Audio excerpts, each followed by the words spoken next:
Lord, welcome to episode 4, I think. You don't count the special of recapping the Elite. Doc, you're with Cousin Cecil, bringing you all the action. I got to tell you right away, bad taste in my mouth. Bad taste in my mouth. I'm all ready for Rampage, and I see Excalibur. I see fucking Daffy Duck, Jericho. I see Taz. And I see this idiot Ricky Starks can't talk. I'm like, where's Mizark Henry? Where is Henry? And I was missing it. Like there's so many times he could have went. Okay. But he didn't. I had to see the wait to the very end of the show for him to go, main event. Coming next. Yeah, I mean, that was the high point of the show for me. You know, Mark Henry's the high point. So I automatically, before we get going, I got to downgrading last night's Rampage for the lack of Mark Henry. They know what's the prize of that show. That's why they keep him at the end. Well, yeah, and that makes Jericho. I mean, I know everybody goes crazy for Jericho on commentary, and then I think Jericho's good on commentary, but he needs to slow down a little bit. I mean, he just overtalks everyone. He doesn't shut up. It was he ran his mouth a mile a minute, and I was kind of even like thinking about him like, okay, I know that you think this is like a pre-recorded match, so like no one's gonna care, but like let other people breathe. Let Excalibur actually call out the moves and all that stuff, and like you can sit back. Like Excalibur actually can carry the show pretty well. You don't need to yap your mouth all that whole time. The only thing I hate about Excalibur, and I for the most part, I think we've covered. I do really like him, but I hate when Ray Phoenix fights and he goes, Phoenix. His name's fucking Phoenix. It's not Phoenix.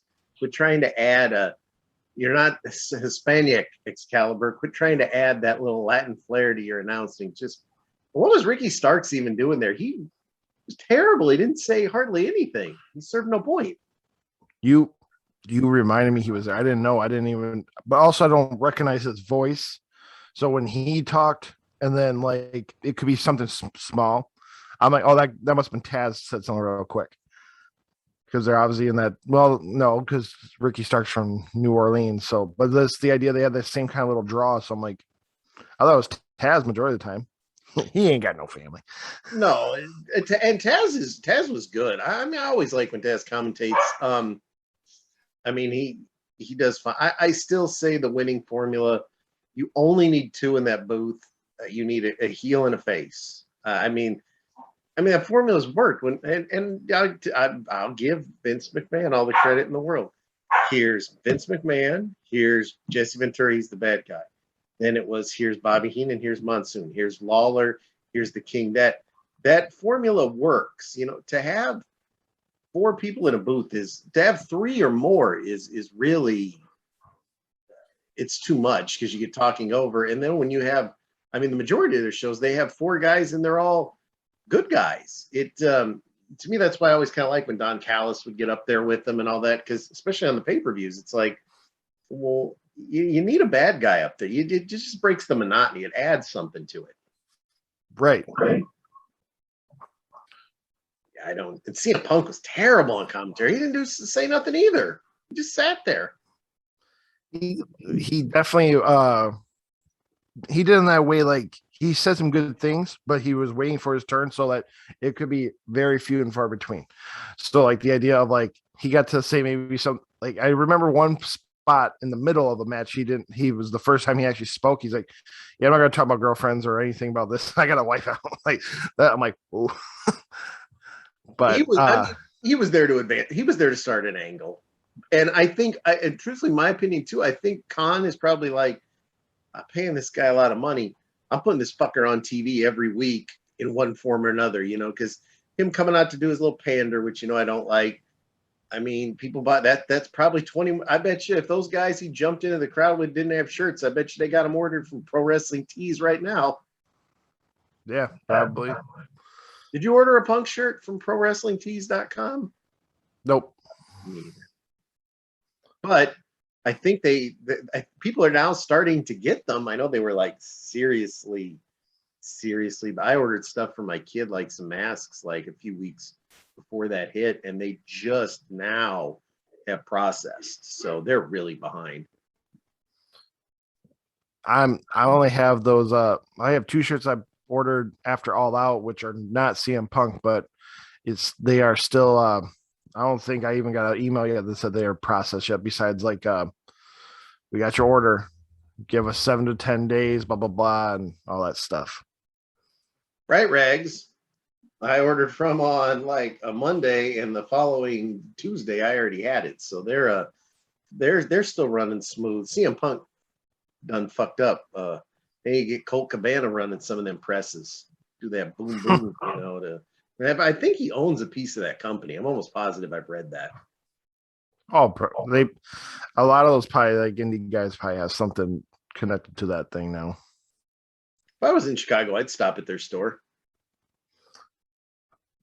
Yeah, I had that option. Hey, we can this, or you can pick it up for free. Like, I'm like, no, I'm not going to Chicago over 2 shirts. You got them quicker. But that'd be a long drive for either of us. I think we probably equaled, because you said it was like, what, 4 hours for you? Yeah, I'm about 4 or 5, right around in there, depending on how quick I drive. Mine's 4 also. I mean, now I'm excited for next week, because next week we've got 2 Rampage is 2 hours. Is Rampage live next week as well, or is it going to be taped right after Dynamite? I am not 100% sure. I would think because of the 2 hour, they'll probably let their fans breathe. But and then also how, again, Excalibur sells it. Oh, and then 48 hours after that. And like, I hope, but that's 4 hours. And I know that's a big bang for your buck for New York. We're trying to fluff New York or whatever they're trying to do. Like, try to keep it's like that old way of businesses. We're going to be really nice to you that first time. So when we come back, we're gonna fuck you. We're giving you We're going to give you a 5-hour show. We're giving you a pay-per-view for change. 6 hours, because they have to probably do elevation there too. And then like, just guys, yeah, we're gonna ride you hard and dry and hang you wet and all that shit. Yeah, god dang. That's a lot. That's a lot of time. But 4 hours, and Chicago had multiple days, so I could see. I mean, if they're doing it live on Rampage, there has to be a reveal. They probably have someone else coming out. I don't know. I can only imagine. Well, the hot rumor is that we don't know what he's going to be called. Rotunda, if that's how you pronounce it. Bray Wyatt. Let's go by Bray Wyatt. The hot rumor is Bray Wyatt's going to debut at next week or the week after. Now, according to my mathematical skills, which aren't great, but I can count, if you have a 90-day no-compete clause, I don't think he's up till like end of October, beginning of November. It sure as fuck ain't this soon. So I don't know how that rumor started, unless it goes back to my partner Gary Wolf's theory that Vince McMahon does own a piece of AEW and he's kind of letting this stuff happen because Malachi somehow, he only had a 30-day no compete because of an accident, which I don't believe that company makes errors in paperwork. My only question would be is there a way to buy yourself out of that contract? Possibly. I mean, you buy your way out of anything. And then I know Tony, or even because the last thing I heard, everybody said his 90 days are up on basically Halloween. I know we're very close now, but I don't know how that works because like Jack Hagar, he kept sticking his head out, but he didn't fight for X amount of time because of I think probably did some MMA stuff. Are you those contracts? Are you even allowed to be on a promotion without fighting? Like, can you go like this? Like, hey guys, I'm here. Maybe a video tease or something like in the old school days when they'd show the vignette. Yeah. See, I would. Everybody's so sure that he's going to join the Dark Order and he's going to be their new leader, and that's what all this set up for is. I think it'd be better if whenever she's going to have her fucking kid and Paige can come back to work, he comes back and just becomes the leader. You know, he's already with them. It works. Everybody likes it. It's over. You can't take these guys and make them. I like the Dark Order. They're beyond, in my opinion, ever being a serious gang. You can't play the stooge for 2-3 years and then be serious. It's not going to work. That gimmick is, and it's over. I mean, they're never going to be a real horror themed gang. It's never going to happen. I don't care what they do. They're in a tight spot. They're in a tight spot because of like I had a Dark Order idea when AEW first started, but that's when they were a little bit trying to be more serious. They had like the first time they did like join the Dark Order and like had like those videos and vignettes of like, oh, you feel down, come join us and all that stuff. I had a feeling because that was also when Evil Uno actually had like, had an extra mask in his pocket each time. Like, come on, come join. I thought it'd be kind of interesting to have like be able to like have the mask have like a magical sense and put it on someone and they actually you're in. So like they were stealing like partners of tag teams because they're a tag team. They're usually a tag team group, no matter, even though, but they just took a person from the tag team and like they had like these defenseless tag teams.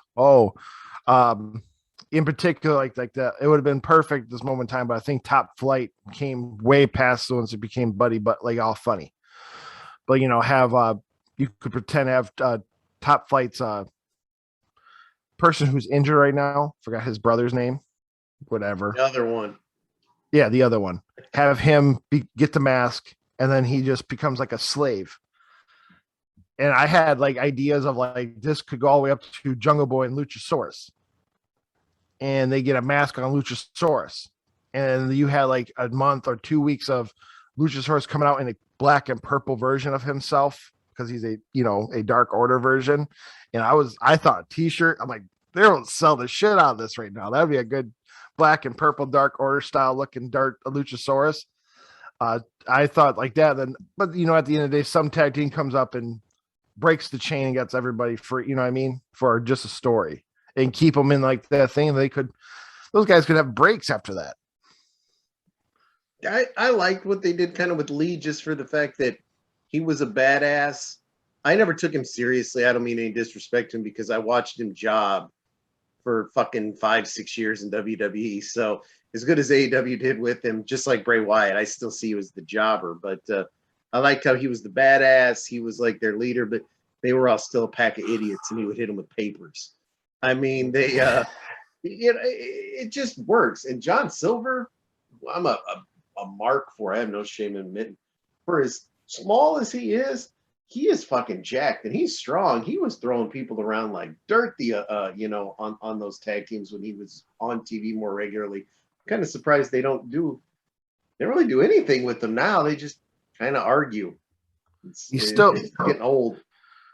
He's coming back. He obviously had a couple of those tag matches, but I think it's just because he just got back from his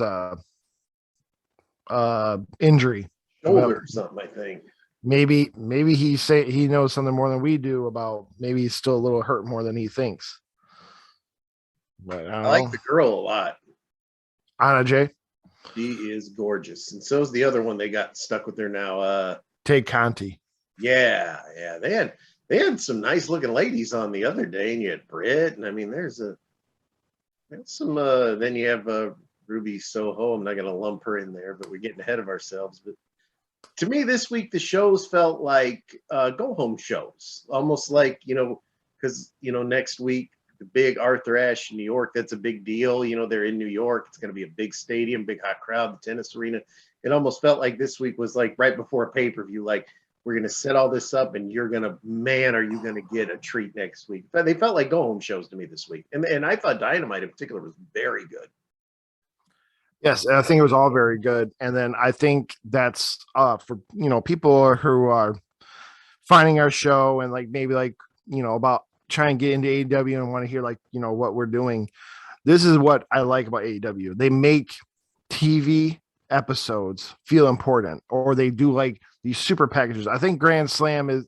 I think this is going to be so we understand like Grand Slam next year. There'll be another Grand Slam, so we're going to get the same idea because it starts the whole quarterly things on TNT because they're switching over to TBS. This week's Dynamite was real good, and then I don't want to skip forward, but they even made me feel remorse for not remorse, but actually like the fucking Dan Lambert shit. I'm like, oh wow, there's actually a ending to this that I can enjoy. But yeah, Thank God there's an ending coming to it. you tell me. No, they like you said, they do real good. It's like because like this is their first time to New York, so you see the pictures, you hear the footage, and they make you believe it was just like let's say they're coming to Detroit where you are, and they did all that. You would be sitting there and you'd be like, tonight I'm getting my ticket because I'm going to see it all. They're going to do everything. They really make it like when we're coming to your town, it's magic. It's going to be something special. It's an event more so than just a show you're going to. They're very, and I think that helped not to suck up to Tony Khan, not that he listens. That's what helps because he was such a passionate fan before he got this chance. Yeah. He's very good at, and I love the fact that I don't have to see his fucking ass on TV. I'm so done to death of evil commissioners and fucking authority figures. I don't ever want to see him or any writer on television, but I think he does a really good job of making everything seem special. Yeah, and then even for people are behind the veil, like this New Jersey one, it was a reschedule because I believe this is for, hey, some of these guys that had these tickets, they had it for maybe a year and a half, not just a year, and it was for I think this was for Blood and Guts, right? Yes, New Jersey. That's supposed to be the big one, yeah. So, and like the idea of them giving them a going home / now we have a new show, so we gave you 2 televised shows. I think they did really well. I think it was a really good week. I would like to see. I know if I go back to the days of the Monday Night Wars, Nitro, when Nitro moved to 3 hours, it was too fucking much. It was also because the show was horrible at the time. But then you had another, and I think people, when they make the WCW comparison, you had 3 hours of Nitro, you had 2 hours of Thunder, that was the C show. You had 2 hours of Saturday night. And then you had all these others, Worldwide and all that. But even if you just take the 2, I would like to see Rampage expand down the line into more than just an hour because sometimes it feels rushed. And what I hate about it is it's already formulaic. Like my son asked, what's going to be on Rampage this week? It's like tag match, girl match, guy match. That's become the formula. I would like to see. I don't want it to be oversaturated, but there's enough people there where I think they could do, a few interviews. Maybe I'd like to see AEW do a little bit more with the vignettes because they've obviously got talented people that did the cinematic matches and stuff. I think they could. I don't want to see their show be a 3 hour, but I'd like to see Rampage go a little longer. Sometimes it feels like it's ending before it gets started, especially when they use the hot match always to open it. I've been saying since the first week, I think 90 minutes would be good. I don't know TV land. I don't know if no one wants to give a wrestling match 90 or not wrestling match. Like, does wrestling need to be good locked hours? Like, but 90 minutes, another 30 minutes for that show. I think it'd be innovative in the sense of for things right now. And yeah, it can give some spots to breathe, and also like maybe you can, then it won't be so formulaic. Okay, this week we had 3 matches. Next week we have 4, and we have time for it.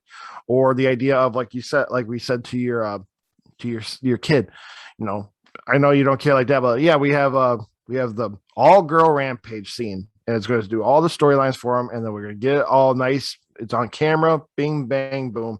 Awesome. We also have we can just do we have a whole tag team storyline coming up, bing, bang, boom. Here's the whole Rampage, does the whole push that goes into Dynamite and goes through the whole rest of the month, all that stuff. They have a lot of room. Last night,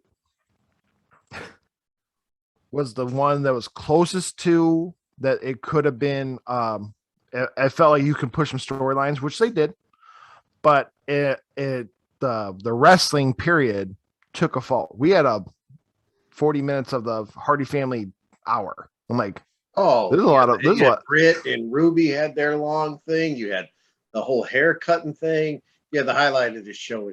Okay, Miro, you're up next. It's main event time. Yeah, I mean that was the highlight of the show. But yeah, the matches were quicker than some of the segments last night. But I didn't have a problem with that because you need that to advance the fact that they do, and I love not only for the pocketbook, I love that they do 4 pay-per-views because if you have 2 to 3 months in between a show, you can build a hell of a story, which they were doing until Hangman Adam Page couldn't count a fucking calendar when he knocked up his wife. Because I'm sorry, you kind of know within a certain amount of time span when you're going to have the kid. Yeah, I'm very mad at him about that, but they know how to. You just got to be patient. Now, there was a match I won't say yet that's signed for next week. Stupid. As much as everybody wants to see this particular match, that's money match. Build it, and then when they throw the gimmick, which I'll explain, that makes it even worse because it's giving you the ending to it. So take your time. Like I remember when I was a kid, and King Kong Bundy splashed Hulk Hogan on. Back when the splash would put you out instead of now you just gotta get shot. But he splashed Hulk Hogan like 4 or 5 times. Then he avalanched him 4 or 5 times, broke all of Hogan's ribs. It was 4 months or so later, because and then every week Hulk's and they would just show a clip of the hospital or the ambulance. Hulk, he's recovering from the broken ribs, and Bundy's on TV and all that, and they built it, so when the match happened, it actually was a good match, WrestleMania cage match. It was like, man, finally, it's been 4 or 5 months, and now the Hulk is gonna get his revenge. You can do that on Dynamite. I'm not saying you have to lay it out, but as long as you don't drag it, to the point of boredom, you can really, especially being everybody's in a gang, fight 4 or 5 people before you get to this guy and all that. You could really come up with. I like what they did, with the exception of him not wearing the boot.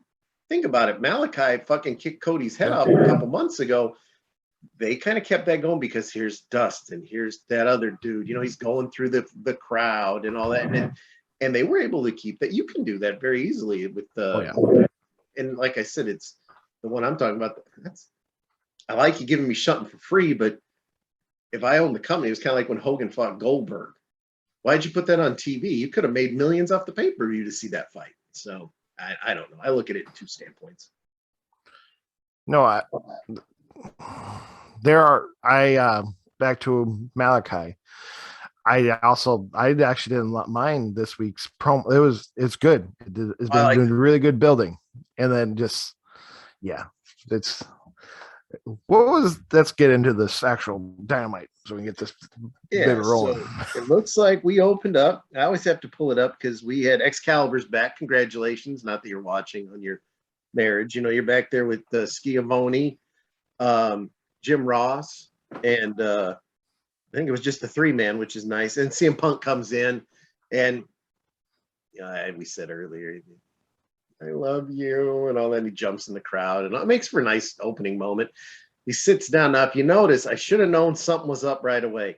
When he sits at the booth, it's not like he's in the center. He is sitting off to the side away from it. I didn't put 2 and 2 together because I didn't care, because we had, to me, one of the most criminally overrated members on the roster, Frankie Kazarian. The Elite Hunter gimmick's a little dumb, but super talented. They had him fight Adam Cole, and they had a good match. Cole reminds me of which I might be supposed to, a kind of a younger Shawn Michaels, without so much as the pretty gimmick, because super kicks and knees, and the only thing is, he's in the heel gang, the hated gang.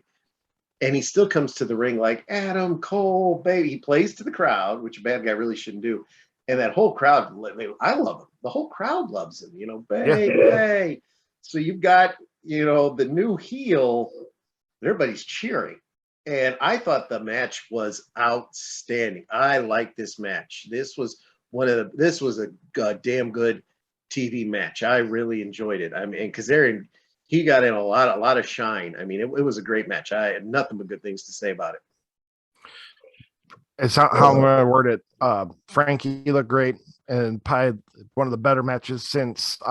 No offense to him, but since SCU broke up, you know what I mean? God. He's been.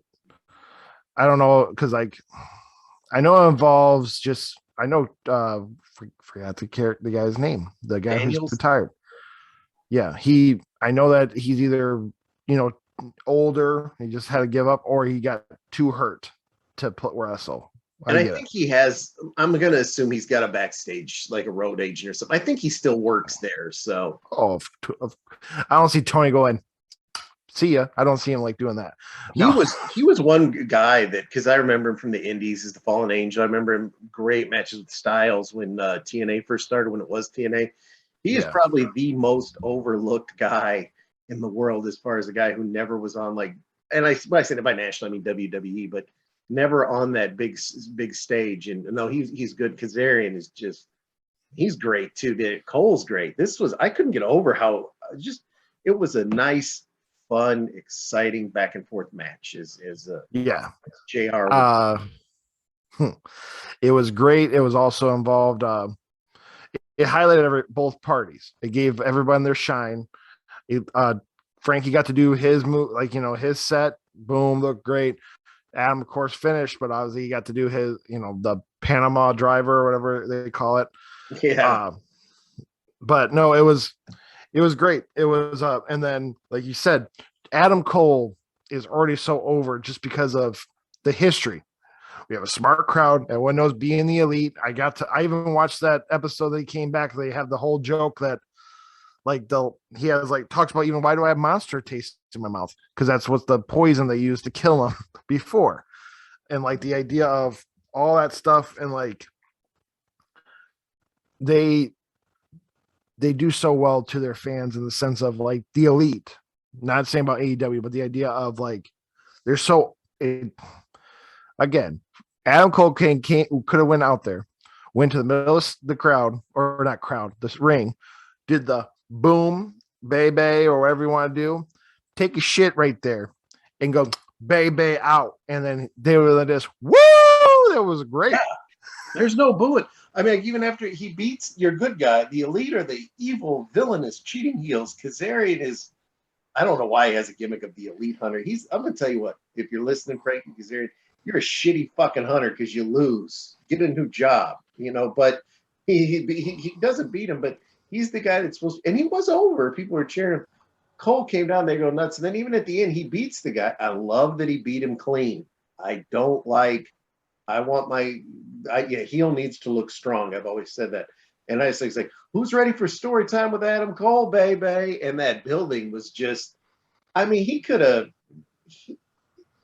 I don't know if he can get, I mean, eventually, but I think with him, he's he's smiling, a nice looking kid, he's smiling. And who wants to do this? The Young Bucks look like two pudgy pricks. I mean, they're natural heels. They look like two assholes. Kenny Omega, he looks like a douchebag. I'm not saying these people are, but they look like bad guys. Cole's always smiling. He seems happy, even though he's got the arrogance there. I'm not saying he doesn't fit with them, but I have a hard time. I can't boo him. He seems like a likable guy. I think it goes into time because, okay, can we agree then? Obviously, the crowd loves Young Bucks, loves Kenny Omega, but we're all ready for them to drop the titles. With the cage match, Young Bucks, they just had. I'm not saying they're really. It's that much reading the crowd, but the idea of they probably started seeing, okay, we're going to try to see if we can cheat and help Kenny. And everyone was like, you know what I mean? So that leads them to think, okay, we're ready to drop these titles. They're going to be, and then it's going to pop like a motherfucker. I didn't think, if you recall, I wanted them to lose, but I didn't think they were going to. And when they did, boy, I popped. I was so excited. I was probably just excited. Well, couldn't have been as excited as my 12-year-old, but it was close. Because it goes into that, like how you say about heels. I think if the crowd still likes the Young Bucks, which we do, whatever, Oh, they're But they're probably the best tag team in the sport right now. I won't deny that. But and then they time their title reigns perfect. Like they're in the chase for the tag, but you know they're going to let somebody else get the push first. Again, they don't need to, like, that's the thing about, that's why I like how AEW is. WWE definitely has some people on their roster that when they get the title, it's like a safety net, like Charlotte Flair with this fucking women's title. You know, shout out to, not, I'm not saying like that, but like the New Day are a good tag team to have the belts when things are low, just because they do a great job. Shout out to Big E for actually winning the WWE championship. That's cool. But yeah, it made me happy too. But having all those elite guys from the elite guys, having them just in your back burner, they don't have to be the champs. It's like having gold in Fort Knox. It's just a safety thing. It just saves you. You could have weird title runs. You can have this going on, but if the crowd ever went cold, elite time. We'll get right back to this. We'll keep this train rolling. That's why I like about AEW. And like, but they're also at the same time, they are willing to go to do something different, which they are. That's why I'm actually into this MJF Pillman Jr. little tussle. I'm into that's the craziest thing about this whole month. We got CM Punk, we got Daniel Bryan, we got Ruby Soho, we got just all these things, and then we're pushing Pillman Jr., who's been there already. We are pushing they can push him off a cliff.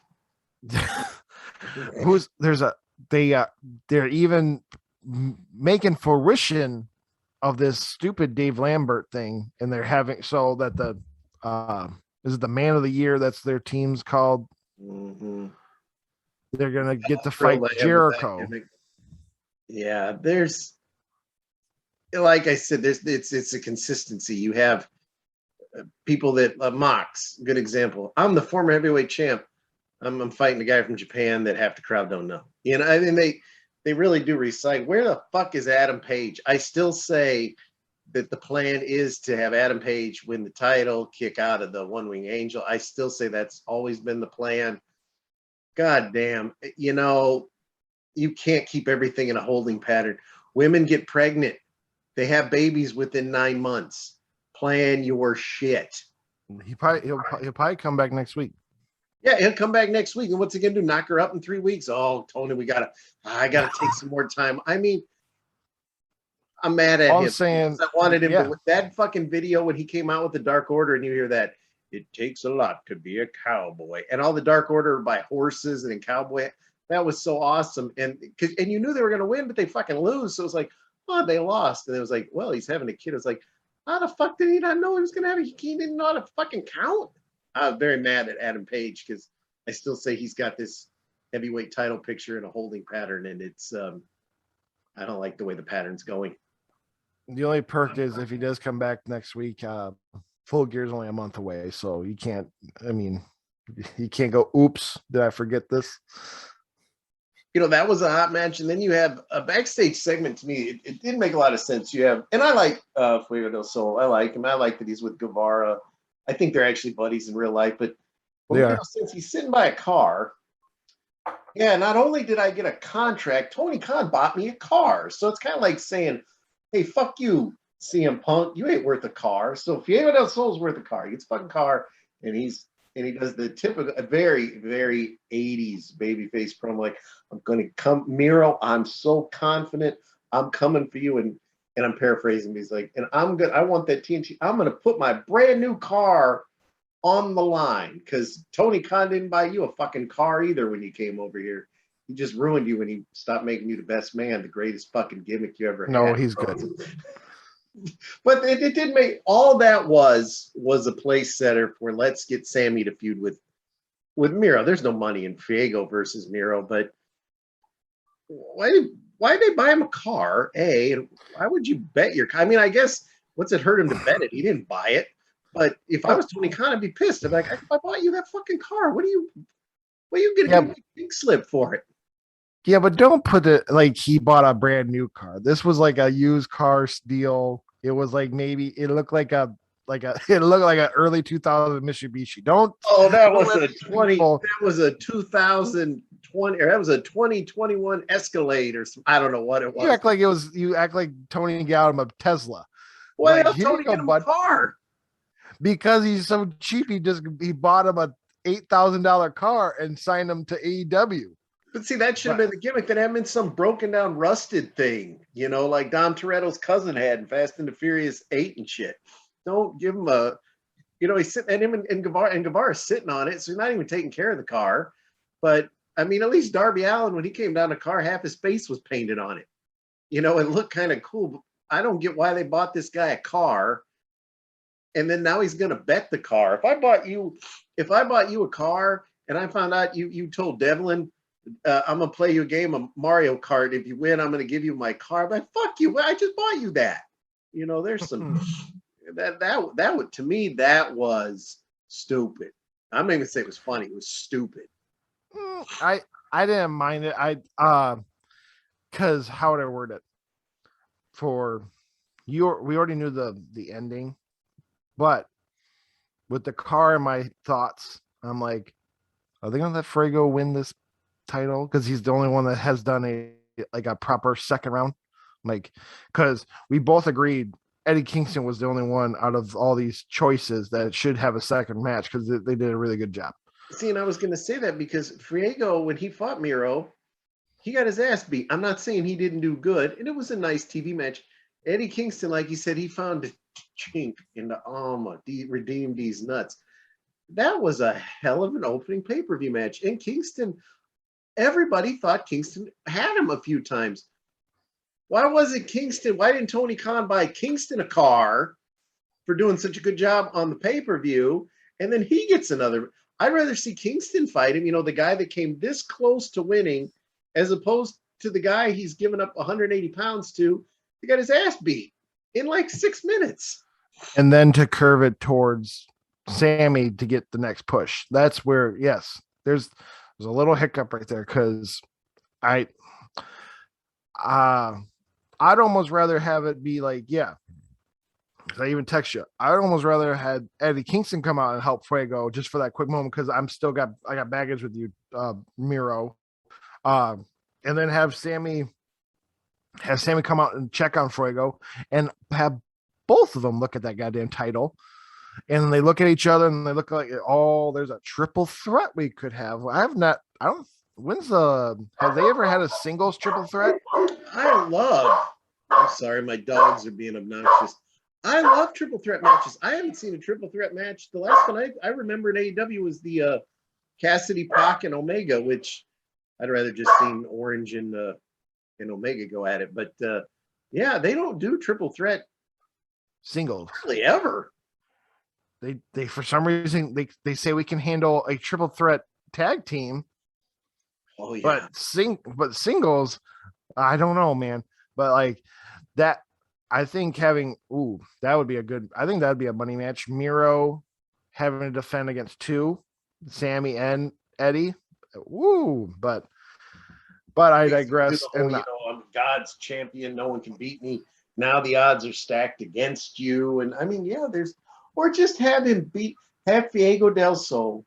He's standing by his brand new Cadillac Escalade 2021 that Tony Khan bought him. He's like a goddamn 97 beautiful Supra. $85,000 automobile. And Miro goes, "You motherfucker, you piece of shit. My hot wife doesn't even have a car like this." And he beats the shit out of him. He smashes up the car. Sammy Guevara comes in and makes the save. And Sammy Guevara, this is my friend you hurt. You ruined my friend's $125,000 automobile. You and me in the ring. That's what it was set up for. The only thing, I just set it up for you in 4 minutes as opposed to 3 weeks. Yeah.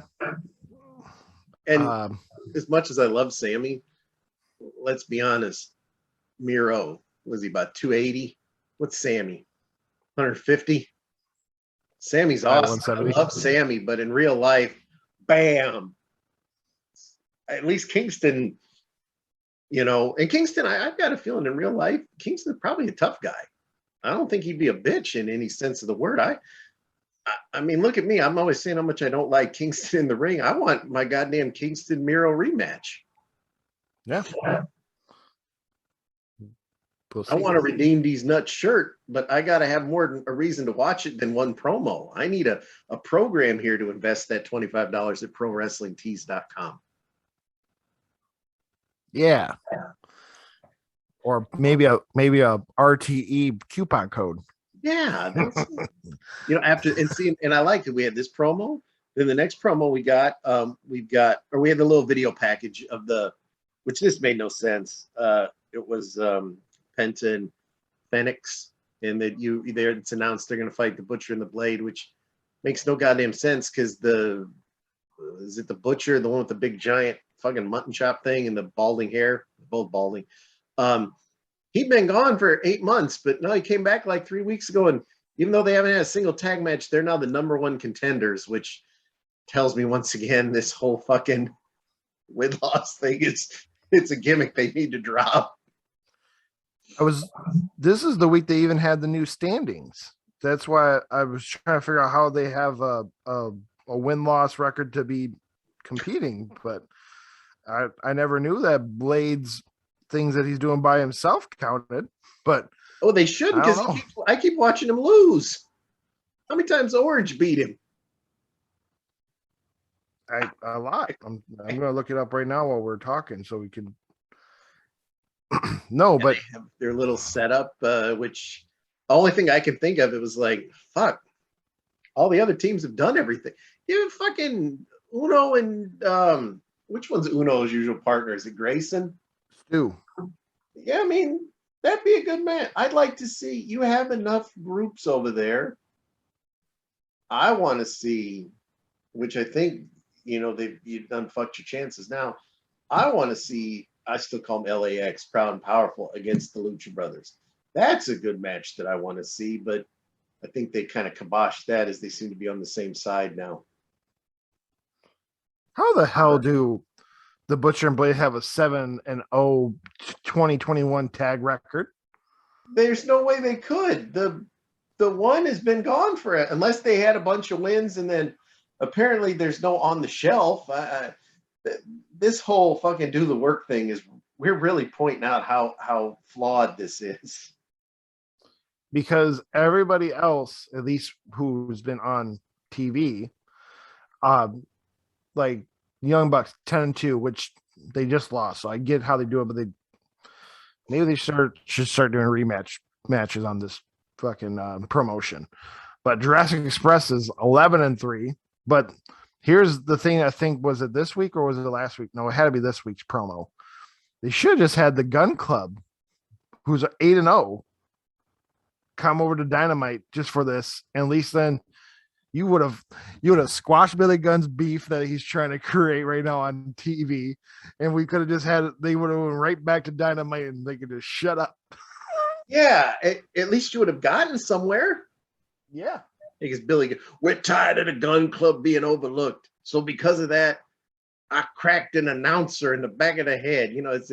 Well, he's sitting there all, okay, let's be honest, he's all gimmicked up. I mean, he's pretty jack fellow, and he's got his 2 puny kids with him. It's I didn't get it, but then you open another promo and you've got my man MJF comes out there with Wardlow. I still say they're teasing a Wardlow turning on him, because I mean, every bodyguard turns on you, and once again, this guy steals it. He's like, I'm going to talk to Brian Pillman for a minute. Who am I kidding? And then he was like, he's in hell. I popped. I went like, oh shit, and I'm just sitting there in my living room, and I got to give this guy credit. Like my wife, I'd be like, honey, you like MJF? I fucking despise him. People hate him. There ain't no laughing or cheering him or actually like, that crowd hates him. And the announcers, I think, selling, here comes that miserable bastard. And he's really something. I say to you, he's something special. I like MJF. I love MJF. I mean, he's funny. But once again, here's a guy, he's in this program with Jericho, which that's a top level program. when he won Blood and Guts and all this, he should have been put in some kind of contention. But you have all heel champions at the time. But here's this guy. He's just finished off this feud with Chris Jericho, one of the, former heavyweight champion.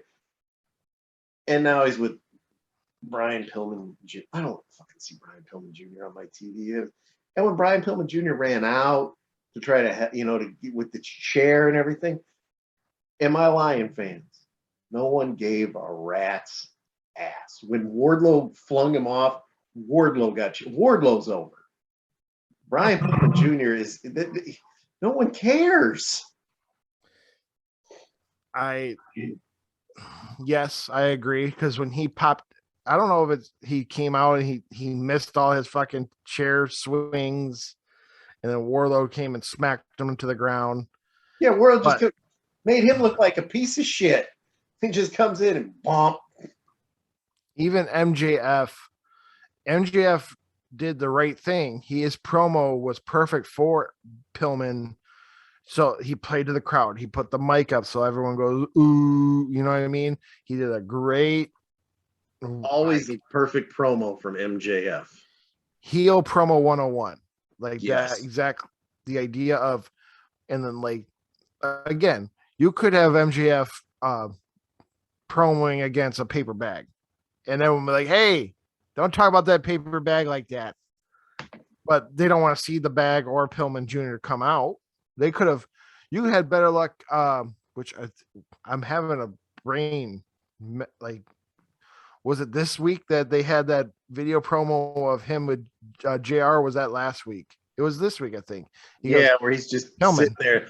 Me and your father go back a long way. I gave him Vicodins. No. Yeah, and the kid too. He's always wearing his fucking Bengals gear. He's the hometown boy. No one cared. Now, he would be one, in my opinion. Make him a bad guy. No one gives a fuck about him. Maybe that will work. Sometimes you have to do that, but he's just. Maybe it's because I don't want to see a MJF, who I consider here at the top. Here's this fucking guy on Elevation. There's so many other people I'd rather see MJF work again. I want to. When is the fuck are we ever going to see MJF Sammy Guevara? That's been teased for I don't know what, a year and a half, because he didn't want to be in the inner circle when MJF was in there. People that autograph signings, if they give him anything, MJF, he kicks it across the floor. I mean, why am I not watching that? He could have easily came out and went, Sammy Guevara, I saw you propose to that ugly skank or something, typical MJF fashion. But why? Brett, MJF, I think I've said, is nothing special in the ring. Pillman Jr.'s fucking less than special in the ring. You have good interviews from MJF, not from Pillman. And we're already we're week 3 now? Just get this done. If that's a pay-per-view match, I'm gonna be pissed. No, it's in the Grand Slam. That's right. So that's right. I apologize. I'm hoping because if they ended it there, I like, hey, that was a great small little promo or little feud, whatever. You want to get a little Pillman some shine. We were in Cleveland or Cincinnati, excuse me, and ran it all the way to the Grand Slam. You got to put it on TV on a TV style pay-per-view. You put MGF versus Pillman Jr. And you know what? Like we've all, like you said, like MGF might not be good in the ring to you. You know what I mean? So then it benefits both of them. Gets MGF another win under his belt.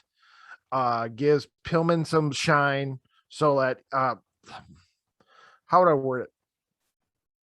MGF, when he gets over, he usually has blood, because I remember they still show that shot of him standing up and he had the fucking blood on his head.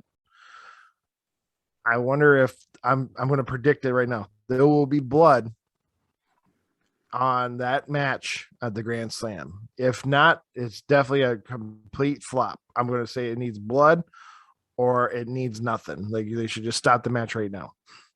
And he needs to bust open Pillman Jr. Yes, he should mass to help his ass. Just gash. Put that dynamite ring on. and fucking knock him bloody, and then that's the end of it. And then maybe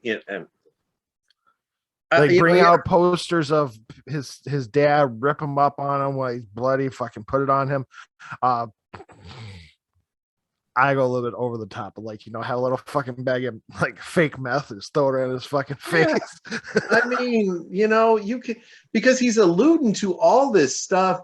I love when he's insulting the family. Like I said, it's all good until that kid comes out, and it's just like, yeah, boo. Oh my! Yeah, it's The like, oh Pittman wait, here Jr. comes the payoff part. I'm bored. But I mean, it was a nice segment, and then up next you had FTR, who they're FTR. I don't dislike them. I don't like. They're there, and they fought Matt Sydal and the kid that I really like, that Dante Martin. That guy, he reminds me of a young Ray Phoenix as Excalibur's. Man, I like him. I don't know if he can talk, but I mean, he's something special. That kid is talented. I do, and I like that he got to showcase all his moves against FTR. My thing with FTR is they put him with all these teams that are, as Cornette would say, flippity teams. They don't flippity. They're 80s mat wrestlers. So sometimes I think I get a little annoyed at their match because it's like the contrast of styles doesn't always work to me. So, but I like to see Dante get all of his moves in. Like I said, I like this match just because I really, really, why ain't Dante Martin fighting MJF? That too. I like, if there's somebody you're going to take from one of these other shows, these YouTube shows, and push, he's a good choice. I think the crowd really likes him too. He gets a good response. Oh yeah, I'm telling you, that's why we were talking about on the previous episodes of our show. I'm like, you had him fight the elite, and then that's a ripple effect. If you wrestle the elite, and then because of how they do it, they put in the work during that match. You look strong. You had him high flying. You had there. I remember still watching that little clip from YouTube of him doing his moonsault, or I don't know the terms of the wrestling, but like the moonsault off the ropes onto the floor, onto the elite. Maybe I think it was probably even the Good Brothers, hit the Good Brothers on that moment in time, whatever.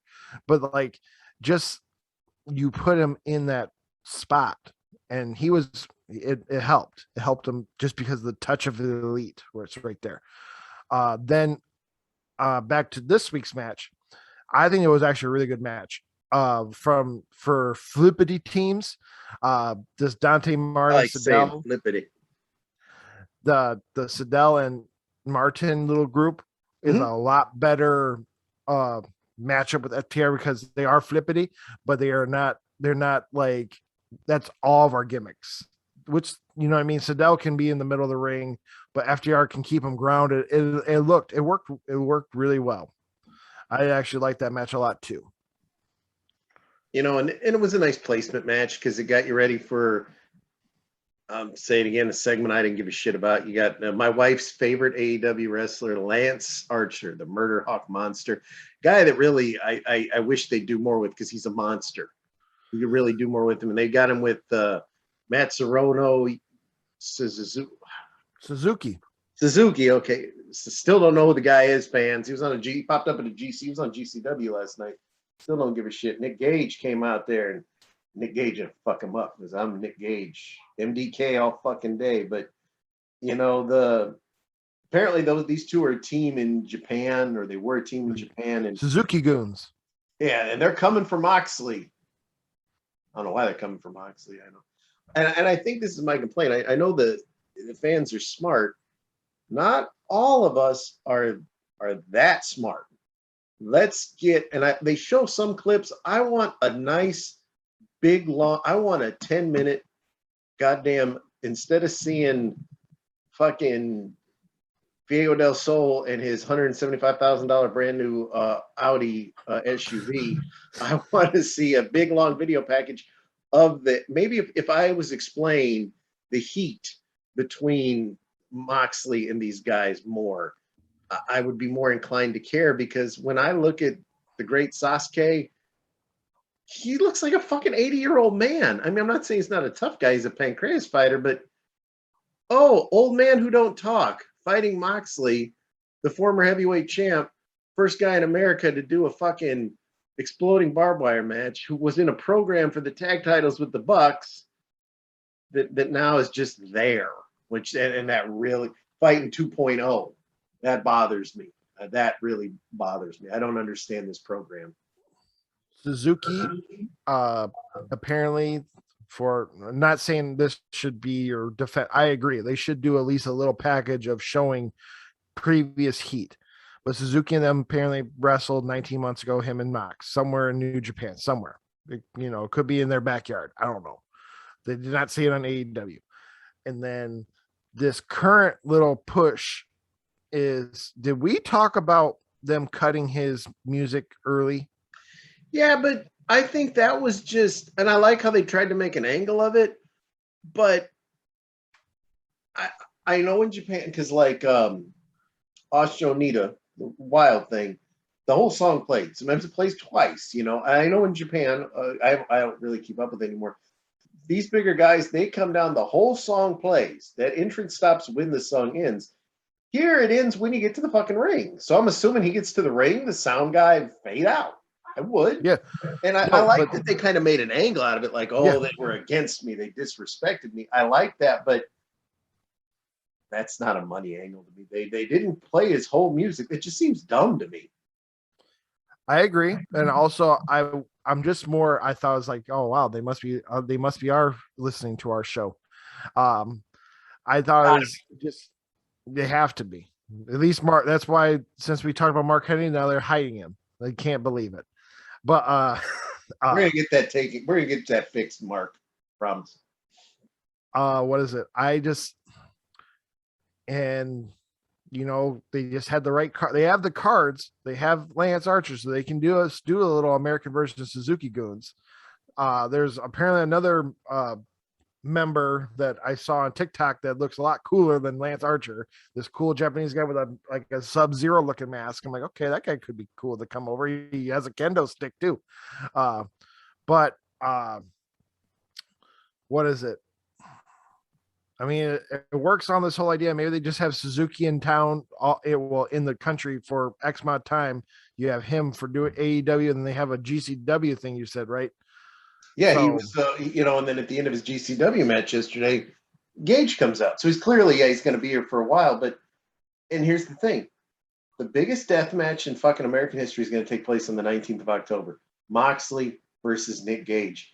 Get fucking Nick Gage, unless he has heat from the pizza cutter spot, which I highly doubt, because you can't tell me that was just not pre-thought of beforehand. Have him come out there. He can be with Lance Archer. He just make it worthwhile. And then maybe on the GCW show, you say, you know what? And we're also going to have Joey Janela, and he's going to settle it once and for all with Sonny Kiss or Brian Pillman Jr. against the G Raver. Throw maybe another one or two guys. Make it a cross promotion. It gives GCW an audience. The GCW audience is smart. They're in the AEW. You have a big pay-per-view on Fight coming up. Yet I'm watching you fight Lance Archer, where if you rematch him, it's going to be in Japan. I'm not going to fucking see that. Plane tickets, they're expensive, and their pay-per-views are on at like 1 a.m. I don't know. I mean, yeah, I agree. I think also because last time I checked, the GCW thing is like after Nick Gage and Moxley, it's Suzuki comes over or something goes on with like Suzuki's the end game of that match. Like you said, you could have Suzuki go, I got something for you, Moxley. And then you could have Suzuki and Nick Gage work together. And because that's the thing, again, with the promo, they should bring out a promo that shows, oh, this is the grandfather of pain, and here is why. And they just show him in all these death matches he's done or something to explain more for the grand scheme of all their fans. People are like, oh, it's Suzuki, and they start hanging out with this songs. Real death match, King. Look at me bleed. Look at me pouring blood.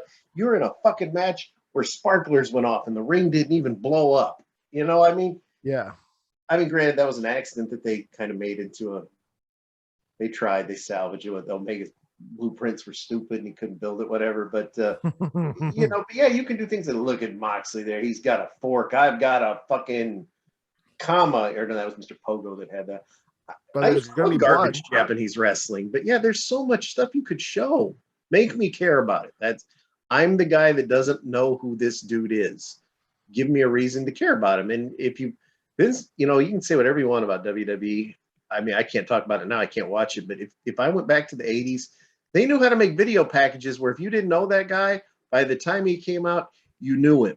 I mean, they it can be done very easily, but yeah, make me care about this guy. I like Lance Archer. I love Mox. Make me care about this guy, whose name I keep butchering. People are gonna think I'm an asshole because I was just about to call him Masahiro Chono, but that is the guy from New Japan, who's I believe long retired. Suzuki. After that. Oh, go ahead. I'm sorry. Oh, I was just gonna say it's gonna be bloody too because it's a lights out match. Yeah. At least there'll be and I like a good garbage match. That's what I like to call. That was Cornette called them Outlaw Mud Show. I love it. My wife's addicted to death match wrestling. I love a good bloodbath. You need it. Everything can't be flippity. And AEW is very good at pacing it. The next thing was fucking Dan Lambert. It's stupid. I don't have anything good to say about it. And if you're just going to be brought in to manage, and I did like when they were like, well, Giro Santos and Andre Arlovski, two awesome UFC fighters in their day, they're not going to fucking have wrestling matches. There's no point. He's the manager now of fucking the fucking Real Man, whatever they're called. Then why are the other fucking UFC guys with him? And now he's got the girls with him, and all he does is cut promos about how you're all soft and you're woke and you're babies and these guys are tough. And then I figured Jericho would come out with Hager because he did some Bellator fights, but the highlight of that is when Jericho fucking looked at him and said, if you're America's top team, which one use on top? Yeah, that was a highlight of a fucking 10-minute. Dan Lambert's a good talker, but I have no interest in him. I have zero interest in him. My opinion. He gets heat though. I'll give him that. The thing that I did not know until this week, and now seeing people tweet, Lambert, one of those girls, I forgot the girl's name, one of those MMA girls that she's like an Olympian judo medalist, but she was in the background of that pack. Not saying that they didn't say her name or nothing, but it sounds dumb, but she's also she worked for Impractical Jokers for one of their pranks. That chick, she is apparently a really high prospect of crossing over to professional wrestling. So the idea of possibly being I'm assuming she's working with AEW right now. She's obviously probably the first parts of the talking of maybe becoming, but she's just a very high, apparently, prospect of becoming one of those ones that I'm a professional judo person. I'm going to come over to professional wrestling. I'm not saying they're doing it. I'm not saying they're doing justice with Lambert coming out saying you're all woke, because then it opens the door that is she going to be running that whole like conservative style? I don't think that sells anymore. I think you should just become neutral and say, I just don't like just, which we'll get to, that Ruby Soho Britt Baker thing. That was a great promo. With Lambert, I don't have a problem with him being woke. I think, like you said, though, it don't work. It don't sell. And if you really want to talk about how woke works, did you watch Dark Side of the Ring this week? Yeah. Okay, so Tommy Dreamer, I'm going to say this now, you fucking fat idiot. Ric Flair's got his dick in his hand. I'm paraphrasing, and he's twirling it around. He didn't try to rape nobody. I'm Ric Flair. That's Ric Flair. That's how Ric Flair is. If this lady cared, why'd she take a payoff? Now, Tommy Dreamer got fired or suspended from Impact Wrestling. Ric Flair, this is what woke gets you. Ric Flair, you should have gone to jail if he's waving his dick in some lady's face. I don't care how you look at it. I don't care who you are. That's assault. That's sexual assault. Doesn't matter if he didn't touch her. Yep. Ric Flair, those little car commercials he does, yeah, they've all been suspended, because this got dragged up from 20 years ago. So Tommy Dreamer, for making a joke about it, gets suspended from his job. Rightfully so. He should have kept his fucking mouth shut. Ric Flair, even though it was so many years ago, and even JR, well, I got to pass because he's Ric Flair. Well, his commercials are all suspended. Got a weird feeling this might hurt him coming into AEW for the time being with Andrade. Oh, yeah. That's what I woke don't think gets he's you. coming. No, because and now Dan Lambert cut a real woke promo. That's what you got to worry about. It's kind of like when New Jack and the Gangsters were in Smoky Mountain, and I saw Cornette's logic. It's like, I'm going to bring him in. They're all fucking, half my crowd is fucking redneck white supremacists. They're going to hate these guys just because they're black. And New Jack would cut them promos, I'm not even going to try to attempt to say any of them. It's so good. But what happened was they got the wrong kind of heat. It was like, man, I hate these guys. I'm not sponsoring you. I'm not coming to your show anymore. So, if this Dan Lambert, not that I'm a soft guy, but if he keeps talking like this and keeps expanding more and more, he could bring him the wrong kind of heat. And remember, does anybody care? I mean, I want to at he's least a talker, but yeah, I do want to defend at least this week's Lambert. I think this one felt more comical compared to the rest of them because there was no one coming out to confront him. No. So the idea, because like this one, he said shit 3 times in one sentence, and they were shit, whatever. That gets into the comical sense. I'm like, okay, this is why this promo was way better than we're gonna go be up in the boxes just talking down to you. We're gonna we come out and get punched by Lance Archer and nothing happened. You know what I mean? That shit. So this was a better promo, and this got closer to comical, which made me go, you know what?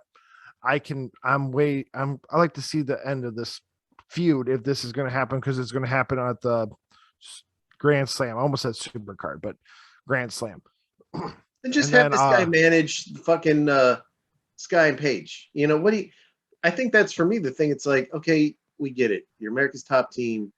Quit bringing these fucking guys down. They're not getting involved. They're not talking. They're not doing nothing. These 2 guys are talented. They can't fucking talk. You're their new mouthpiece. They train at your gym. I'm good with that. I think for me, it's the whole thing of, why do you guys fucking UFC people? They're not doing nothing. Scorpio Sky is an AEW tag champ. And look where he's at now. Chris Jericho just saves his career against it. You know how much I hated that. Just comes off that semi-main event program. It's like when your program ends, it's like they stick you at the bottom of the fucking card over here. I don't care about Jericho in the sense, but I think he's the perfect person to come out, because he's a good safety net. He's good for that bottom stuff. It helps. Then the bottom can get pushed to the mid. Then the mid can find somebody who can help push him to the top. But real quick, because also that Dark Side of the Ring, Tommy Dreamer needed just, if he wanted to defend Ric Flair, he should have just stayed like JR. Just say it was a terrible fucking ride, and just say, hey, I'm not supporting, but it. And like the one thing I do like is the waitress at least came out and said, no, I would not say he was trying to, but no, he did sexual assault me in the sense of helicoptered and flapping his dick in her face. Yeah. How old would Flair have been? He would have been in his 50s by then, which is gross anyway. But yeah, the whole logic of, I just don't understand why Tommy Dreamer is like this. Yeah, he's well endowed. Everyone loves the helicopter. I'm like, Jesus, Tommy, what the fuck are you talking about? Does Beulah know you love the helicopter that much, Tommy? What's going on? But yeah, so when it came across Tommy Dreamer suspended from Impact, it's like, okay, Impact just saved $3, but not that anybody watched anyway, but it was just dumb. I lost. I don't know him, but I always liked Tommy Dreamer, but I have zero respect for comments like that. That's It's uncalled for. He tries to talk so cold about it, and like you said, why'd you take the money then? I'm like, oh boy, you're just gonna ruin your own problems. I remember Flair going to the galley. I remember him doing the helicopter. Dustin, actually came in was the word of wisdom, and you got that broken up. That's all you have to say. If anything, I'd be like, I didn't see it. That's the smartest thing. So I don't know. You have to talk to JR about that. Poor JR. Dark Side of the Ring should just be called how does JR have his job at AEW right now? Hey, though, if you listen to JR's podcast, which I ain't plugging, boy, I tell you, I hate the WWF. Oh, I hate the WWE. Oh, I hate the. What were you? The company that made. That's why I at least like when Cole and Daniel Bryan and all these guys come over. Oh, I had nothing but good times there. Oh, I loved it. There's been this bitterness stuff. It just. I don't know. I don't like. I'm not saying like Moxley was always my bitch with Moxley was they didn't know how to use me over there. Yeah, I hated it. I was just heavyweight champ, tag champ, United States champ. I was a Grand Slam champ, whatever. I was in the main event program for 3 years straight. Well, I fought Brock Lesnar, whatever. Yeah, but like I said, if anybody deserves to be bitter, I think it is JR, just because of what we've been finding out through Dark Side of the Ring. Oh, Vince barks and you have to bite. Yeah. And then you have to be the bad guy. You have to do all the things. Or also, no, like I saw shit on Twitter, which is again for the wrestling, but like here's the people should be in trouble from the Dark Side of the Ring. And I not see a picture showing Vince McMahon when he's on that plane. Yep. And like you apparently I bet there's people talking to her right now, but Dustin's ex-wife probably has phone calls from multiple lawyers saying, hey, you want to sell it? We could sell it. Mm-hmm. And like that, but that was a, for an idea that this is season 3 and this ain't about I've seen Dark Side of the Ring about Pillman. It's about a New Jack. It could be about a wrestler, but this is just about an event that happened from a plane ride. That's a wild story. Well, and if you look at it, all these guys were in the wrong, but like Mr. Perfect fired him. Scott Hall fired him, fire this guy. Ric Flair walking around naked, drunk, waving his dick in a poor lady's face, terrorizing her. That's woo. Nature Boy. Don't like it, and after this, then we had the bathroom match for me with Jade Cargill, who my friend is deeply in love with, against the little one, Marco Stunt's sister, Layla Hirsch, who I actually think she's really cute. I have no shame in admitting that. It was your big woman, little, and I don't mean fat, but the big against the small, the underdog kind of match, and it was David and Goliath. Yeah, thank you. It was, it wasn't long, like 5-6 minutes. It was what it needed to be. That was the longest Jade Cargill match. Well, you're not her longest tag match with Shaq. Oh yeah. That's her best match. I didn't say best. This is her longest match of her singles. Every other one has been a squash. This one they had her fucking for. Like, I don't think Jay's ever walked around the ring until now. And like, she had to walk around the ring. She had to get this little cannonball girl, because she's, short and stocky, get hit into the ring. And then she at the end of the day, it still was Jay. But like the idea, this was the longest match. I don't know what they're like. I like Layla Hirsch. I do really like her. Jade looks like, she's a monster. She looks like she could kill you. She's just, and I like the fact that I think someone realizes she's just not main event yet. So they're kind of keeping her, they're working her up, because the big money is going to be, I think the big money is going to be her and Nyla Rose as opposed to her and Britt. But the match was what it was. Like I said, I think Layla Hirsch, if you're listening, I think you're really cute. But it was quick, and then came what we knew was going to happen. Why else would you have Punk on commentary? Because let's keep in mind, Punk ain't said but 6 fucking words during this whole show, and we're coming to the end. Taz comes out. I think the interaction. Oh, you're taking my job now? Yeah, you're taking my job. You're talking about me again. It's like, I'm not doing nothing, because I like how it's like, so like, what the fuck are you talking about? And then Hook puts him in the, Hook is like kind of, once you start getting backed into a ramp, Punk should know bad things are going to happen. Powerhouse, I'm really shocked it was Hobbs because you ain't fucking hitting the go to sleep on him. I figured it'd be Starks, but or set up a tag match with Cage. But he comes out, he gets hit by Hobbs. Hook puts him in the dragon sleeper. That was kind of nice to see Hook earn his paycheck considering he doesn't do anything. Then it took him 27 minutes to clear off a fucking, at least WWF's got it to a science. The guy just goes like that and the table's clear. Takes Hook. They could have went to a fucking picture-in-a-picture, 90-second break while he was cleaning the monitors. And they smashed Punk through the table that don't fucking break. I saw it. I'm like, that table didn't break. But that sets up for Powerhouse Hobbs against Punk, a match that no one other than Powerhouse Hobbs' mom and dad care about, in my opinion. Should have had him fight Starks. I think it would have sold better if they did actually bring out Cage to at least make it a tag match. That's what I really thought that was going to happen. I'm sitting there waiting for him. Yeah. When they got right to the tunnel entrance, I thought maybe we could at least get a team up or something, but no. And I like how the card picture is CM Punk and it shows Powerhouse, but then you see Hook in the background like this in his hook shorts. And Hook he doesn't do anything. He's just there with I'm jealous that this guy has a fucking nice head of hair and he's got a $6 fucking haircut. Nothing makes me madder than that. I would now think if Hook fought Punk, to me, I wouldn't mind that because Punk could make Hook look like $1 million.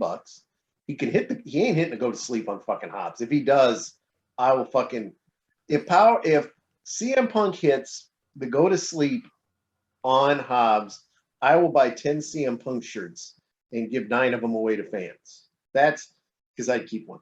But that's how confident I am he's not going to do it. Have the tag match. Cage and Hobbs hit each other. Him and Hook, because Hook's, smaller. Hook gets a little rub. Hey, I was in the ring with Punk. I got beat up. Like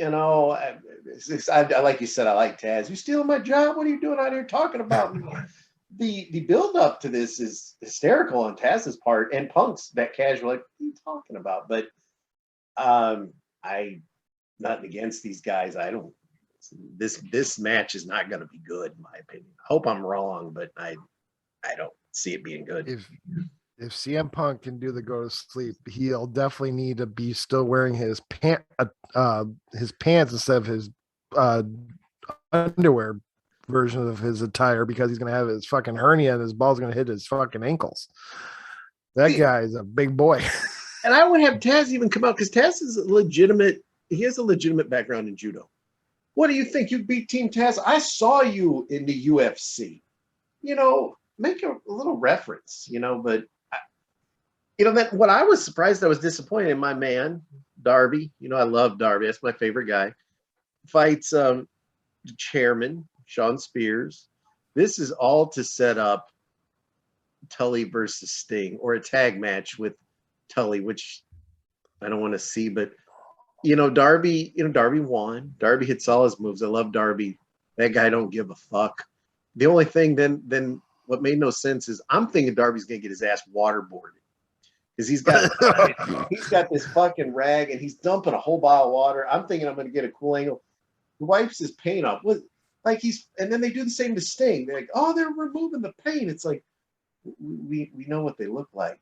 They ain't fucking Batman. He ain't taking off a mask. It's only half this guy's face is painted, so we know what he looks like. And Sting he didn't wear paint in the beginning. When he did, it was like that Ultimate Warrior thing when he was the surfer guy.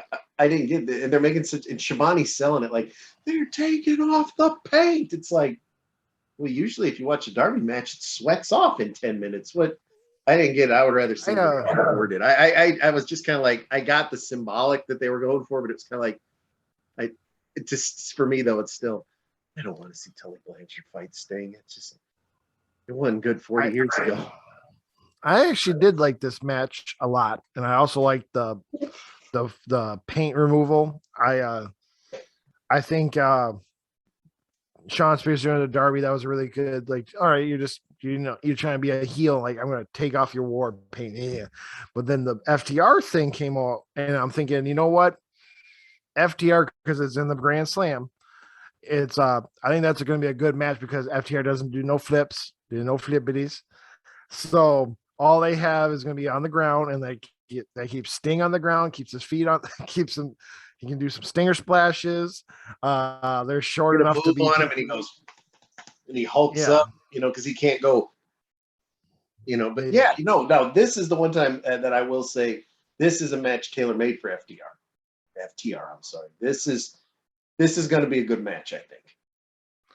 Yeah, and I think I like they did the little you want to look like Papa Darby, so we're gonna wash your face too. And I thought it worked for me. And then but yeah, it made me looking forward to it.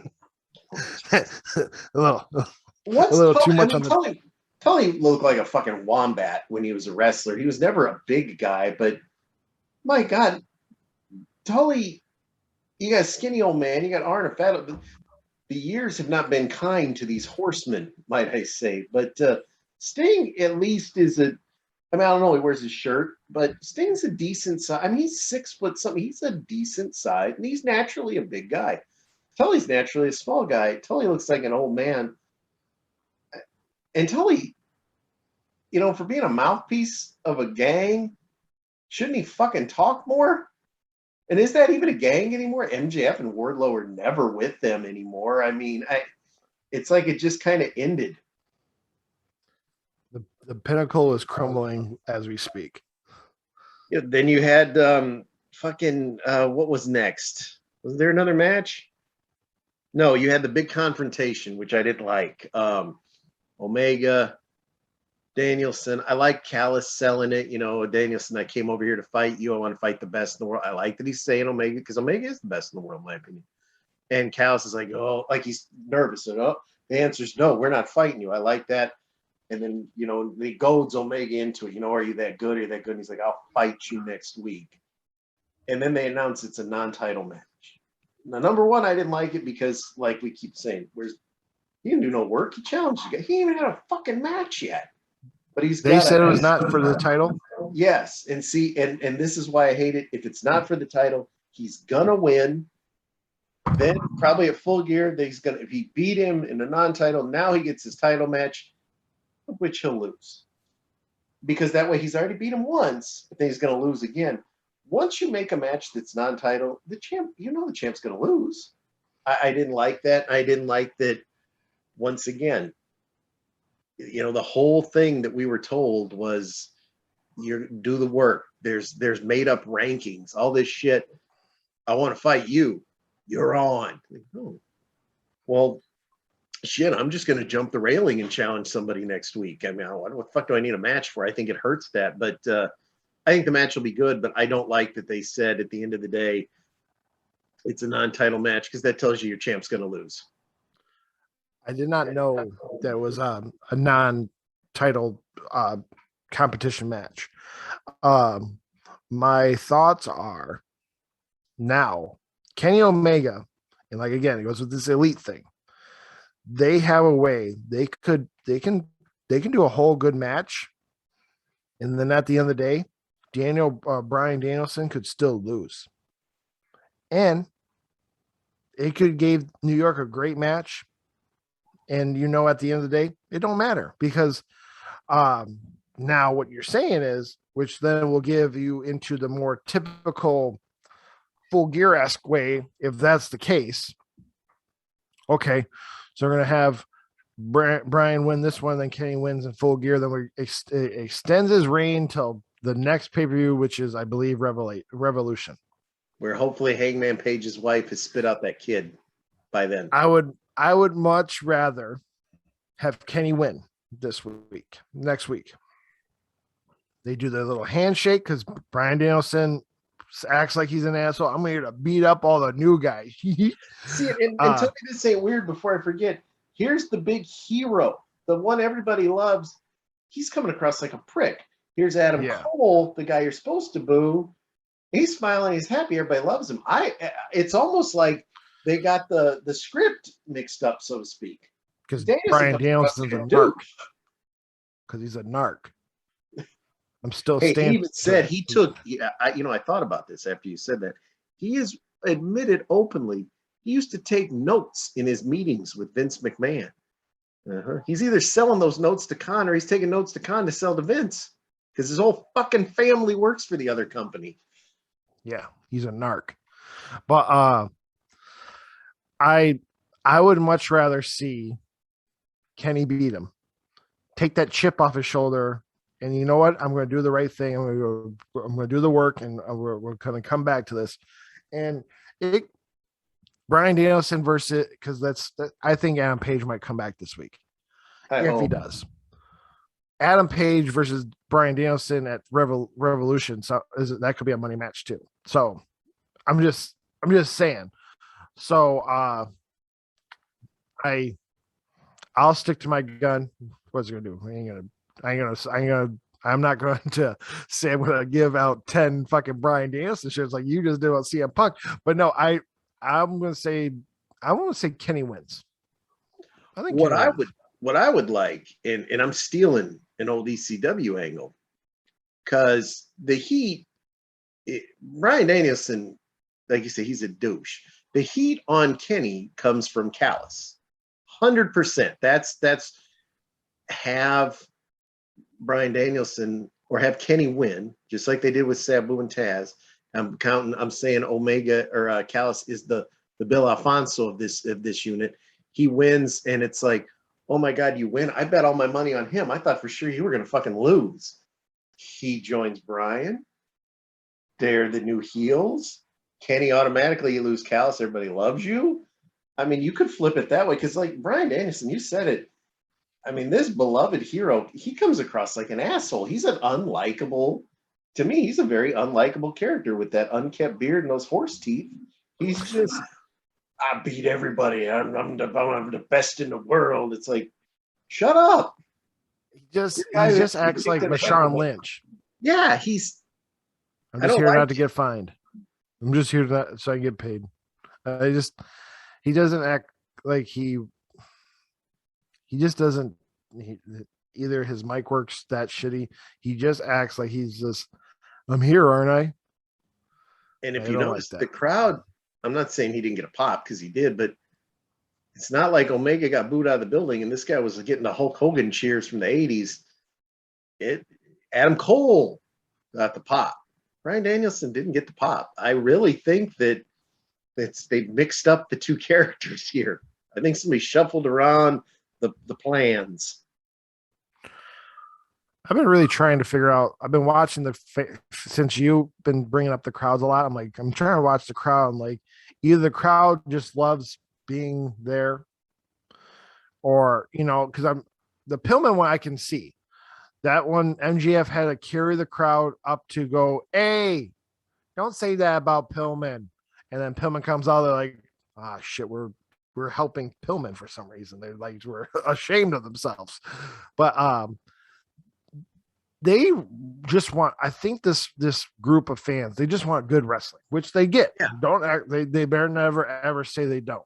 No, they get the best out there. Yeah, they buy their tickets, they're part of the show, and they're just, because nobody's really it's not like, yeah, boo, you bad heel. It's usually just like, they're hot crowds. They're very hot crowds. And but they're just, through the whole match, they're on fire. Like that cage match, the Bucks didn't get booed once. Lucha Brothers didn't get booed. That crowd was just, they were having a good time. And I think that's why I like it. I love the crowds at AEW because they put so much, you feel, as Jim Ross would say, you feel the electricity, fans. It's yeah.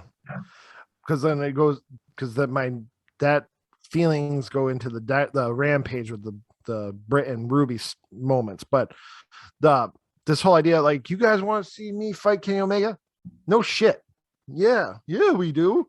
Because we like good wrestling, and we like doing this. We like interaction. Yeah, we like to look like we're raising the roof with two fingers. And that should have ended it, because I have to say, as much as I like this show, it wasn't paced good, because here's your main event. Here's Kingston and Moxley against fucking what? Is that 2.0? 2.0. Who gives a shit? And all it was, it's your chance for Mox to come through the crowd and everybody can go crazy. And then Archer and the great Sasuke come out and they fucking jump him and hit him with chairs. And they have a big brawl and the cameras go out. We did forget to talk about Malachi's promo. Oh and God. launch, Yeah, one of the biggest angles we forgot. One of the long story short, Cody came back, but we also got Rosario Dawson to come out. And well, I don't know why New Jersey's ring space had a very extended backside, but no, it did. And I think they did a good job. Besides the idea of, well, maybe we don't really need to hear. We already know Cody, so maybe it was a good thing Cody didn't have to go on the mic. But I do like Malachi. Hey, we have a person here, and like we went from the whole Nightmare Family to Rosario, which is, hey, it worked. I think she on that like America's Gong Show, or whatever fucking thing he does. She's one of the judges with him. Yes. Now, let me ask you something though, and I mentioned it to my wife who she likes Malachi, and I mentioned it to my son. It kind of dawned on me when here's Cody. We ain't seen Cody now in a month or so. He's coming back wearing a nice suit. I got to say, I like how Cody dresses, and Cody's like the guy, so to speak. Is it? And when he was brawling with Malachi was getting fucking cheered. The pop for Cody was not as big, I didn't think, as it usually is. Is it me or does Malachi have a good chunk of these fans? I think it goes into like that. We just like fighting, and I think New Jersey, for some reason, why do they have two people go out in the crowd to fight? They had the ending, and then Cody, and people just wanted to give him beer. Take my beer, smash it over his head. Big shout out to the guy in the Dusty Rhodes inflatable costume too. I did like that, but yeah, I mean, it was just a brawl. But yeah, like you said, hopefully that was it, because I'd like to think when they have their big match next week that, I mean, people are throwing garbage at Malachi, and they're oh, it's Cody's back and all. I hope he wears that boot. Malachi boot, might I say? I hope he does. Yeah, at least walk down with it, and because of how he does. He's part of the dark. He comes out, sits down, turns off the light, and then when he does that spot when he's at the corner of the ring, have it up there. That'd be cool. But yeah, back to the main event. It was obviously Moxley and Kingston versus AEW's Team Rocket, which is them just to lose, and they get blasted off again, and then they come back and like Eddie Kingston. Why the fuck would you have Eddie Kingston? Now, we know I've warmed up to Eddie. I would make him my fucking partner, because all you got to do is punch him once and you don't see him for the whole fucking match. He's the worst guy to have watching your back, because he seems to get taken out right away so Mox can get all the heat. But why didn't you just do Mox and Kingston come through the crowd? I watched the video you guys did, Lance Archer and Masahiro Chono, and I didn't like it. And we're fighting you next week. Those guys come out and they brawl. That's all it was. You didn't need them to fight 2.0. No one cared. 2.0, they might as well put Pillman in that gang. No one cares. It's Suzuki came out. Suzuki. God, why can't I get that right? I was a big I thought you were joking fan. I love Masahiro Chono. He would do the Mafia kick, and which is a big boot. And in WCW, when Dusty Rhodes was the commentator, and Shimani, his credit, he tried, and he'd be like, Masahiro Chono hits him with a Mafia kick. And Dusty would sit there. There ain't no Mafia kick, baby. He kick him in the face with the boot. The Mafia didn't create no kick. How stupid are you, Shivani, and all that. So I think that's why I have such fond memories of Zero Chono from that kick. But I like the show this week. I like that it had more interviews and backstage stuff. I think that helps to fuel the stories. Matches were great. That Adam Cole Kazarian match was so good. Everything worked. I would have liked to have seen, even though Darby's my man, I would have liked to see him get waterboarded instead of his paint wiped off. And I really hate that Diego del Sol has a $235,000 automobile, brand new limited edition Escalade that he's puts up for a match against Hero. But I like the show overall. Everything this week, there's some stupidity, but everything kind of worked.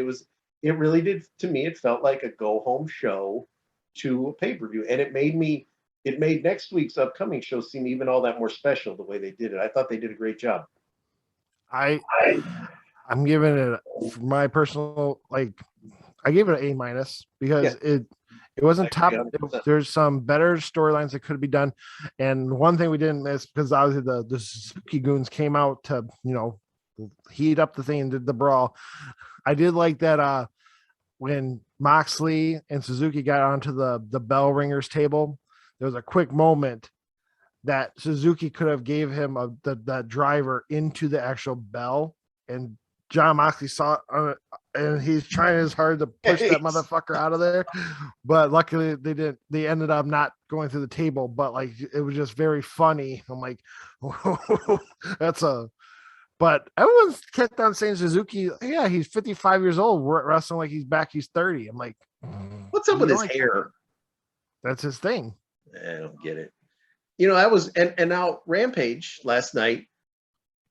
I'm gonna say I really liked it, and this is gonna sound really weird because the wrestling to me last night took a back seat to the interviews to further the stories because, I guess Rampage is formulaic: tag match, girl match, guy match. But they added. We had the Daffy Duck up at the booth there with Excalibur and fucking Taz and Ricky Starks, who said maybe 2 sentences. Jericho flapped his mouth the whole time, but it opened with the opening match was, I like the ending sequence. It was Penta and Phoenix against Butcher and Blade, which we already said how'd they get a shot. You knew they were not going to win. It was but it wasn't. Those two guys are big, so Phoenix couldn't do all the flippity flip. He did some, but I did say I love the spot because Penta, in my son's favorite Penta costume, Joker, it has a headband on around the mask. And if fans, if you haven't seen it, they took the mask and they tied it up to the rope. And I loved how Taz was like, oh my God, Ricky, take notes on that. The next time we fight a mask guy, we're doing that. I loved how he said that. Yeah. And the only thing I couldn't figure out was like, why the fuck isn't fucking Alex Marv over here? Penta says, fucking untie it. He's just standing there telling the ref. It's like, untie the sumbitch. But it was the neat move. He takes the mask off. He covers his face. Still hits a super kick. But then what made no sense then, the big beating starts. And here comes the team I want to see him fight.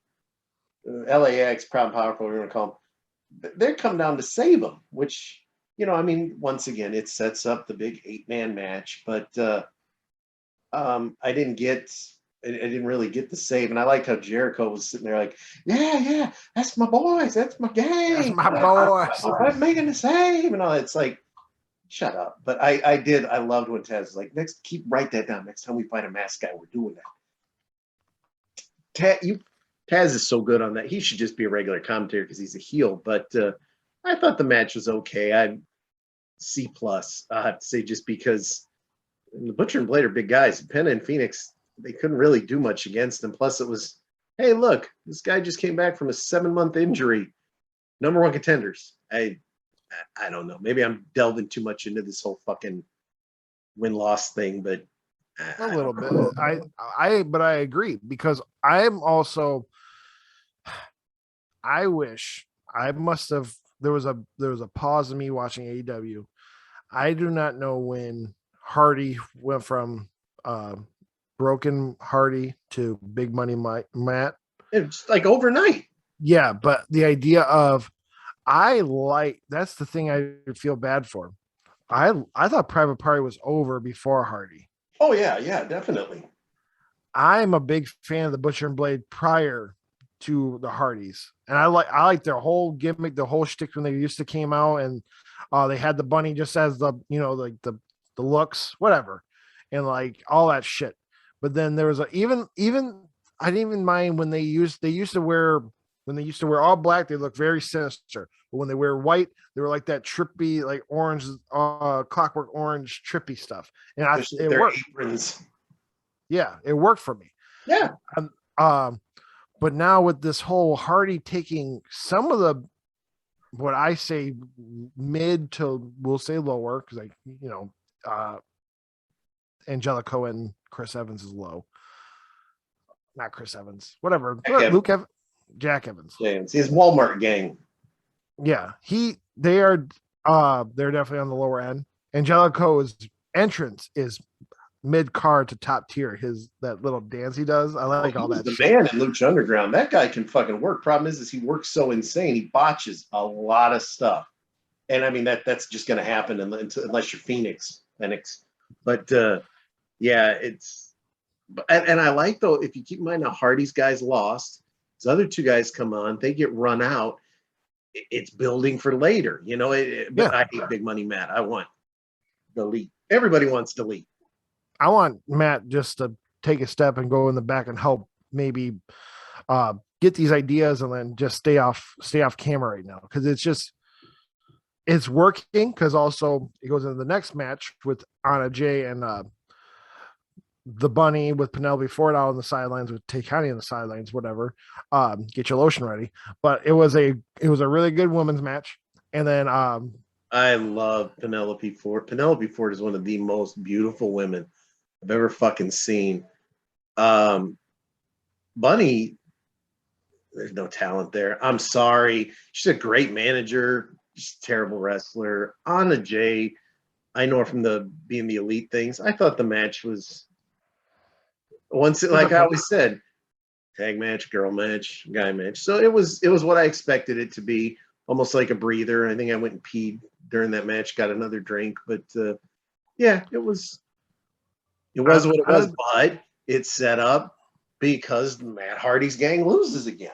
And I really liked that they were actually, I mean, I figured at first, hey, they're just losing because they're fucking job gang, but they were going somewhere with it, which I really, I find stories to be very, very important in wrestling. I think the lack of stories hurts. So I really liked where they were going this week.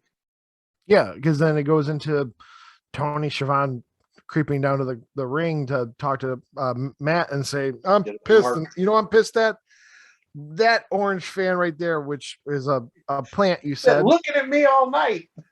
But the guy sold it perfectly because he just looked, had the orange glasses on, had the normal face. Huh? Like me? And then he come up into his face, did the thumbs up, and then this guy had a long ass ponytail. Did you catch the ring funny? As he went like that, I think it was Jericho that went, the guy looks just like Orange, and Taz went, yeah, like 6 of them. Looks just like Orange.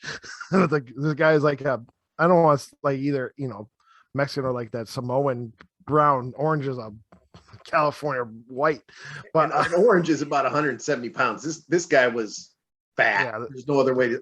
I'm a big guy, and I'm calling this guy fat. I mean, yeah, I got his shirt up when he fell. But he was. You say he's a plant, but it was good. Yeah, I didn't know if anybody knew is he from like a New Jersey promotion? Maybe it's probably one of Janela's friends. Hey, you want to get your head shaved on TV? Sure. Oh, and they fucked it up. Like they cut his ponytail.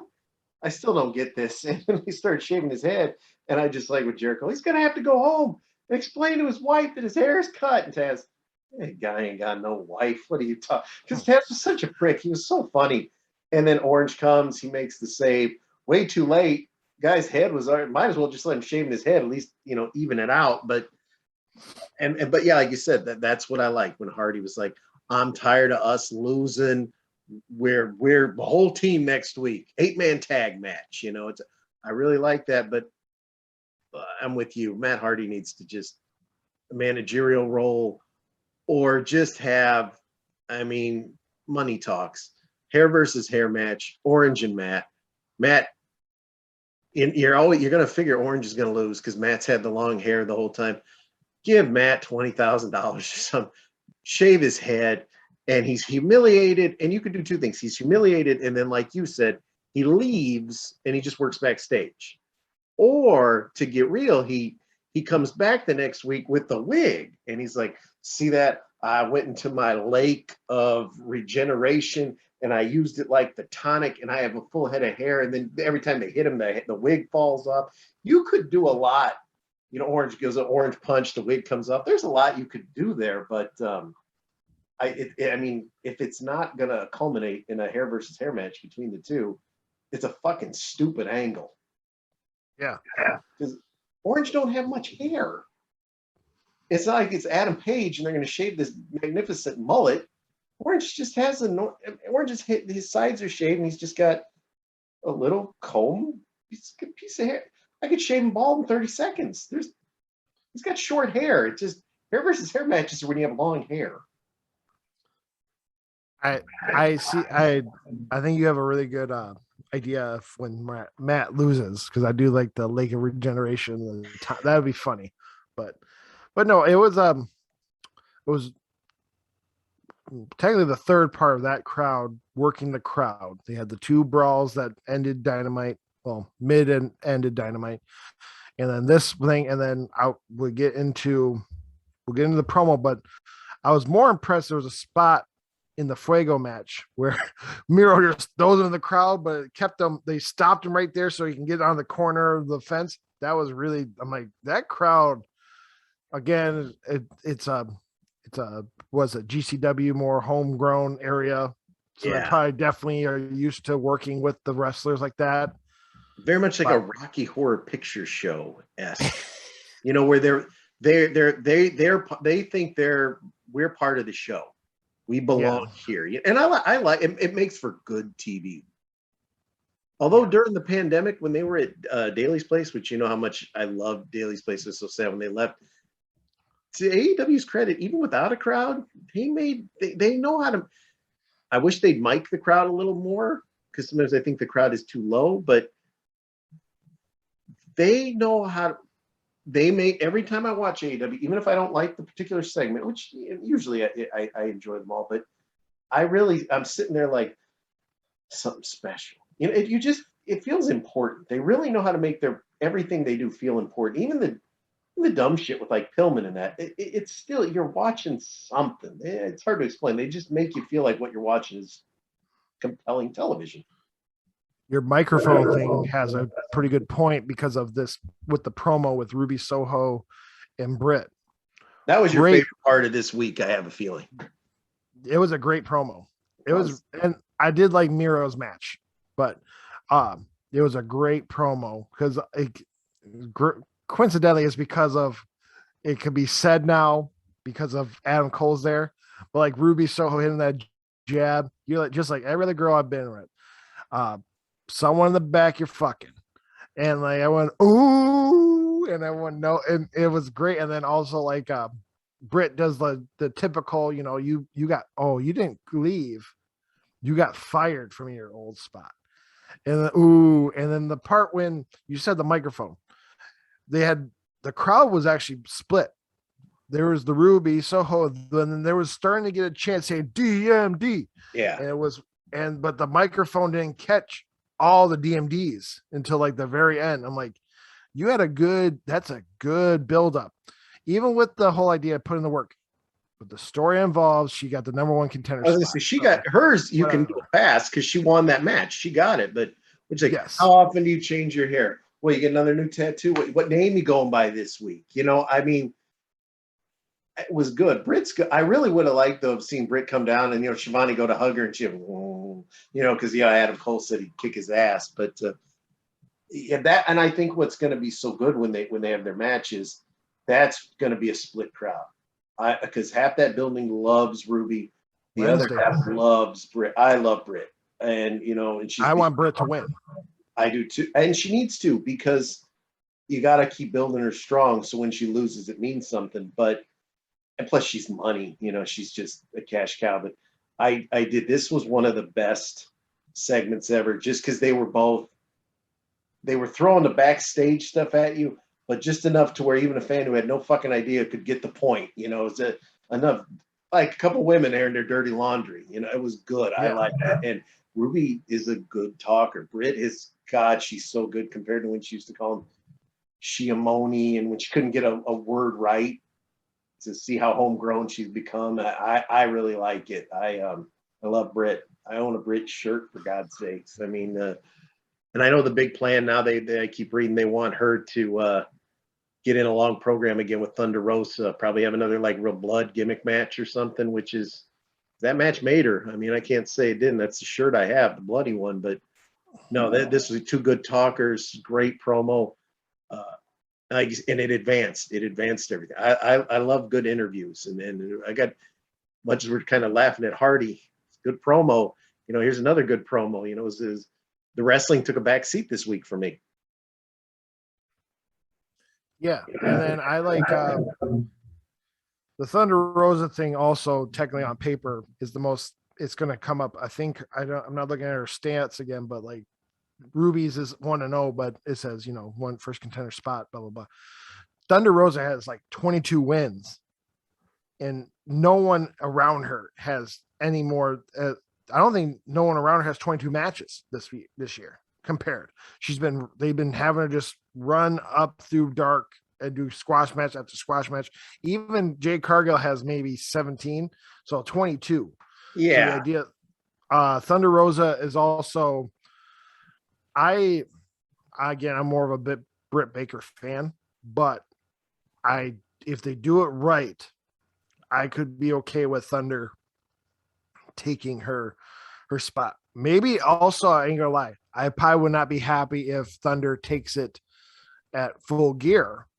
So if we can skip Full Gear, but then we start pushing Thunder for Revolution, okay, I could live with that in my heart for Britt, because then you give Britt another pay-per-view of like, I beat somebody, and then, or I have Thunder Rosa in the back burner shit going on.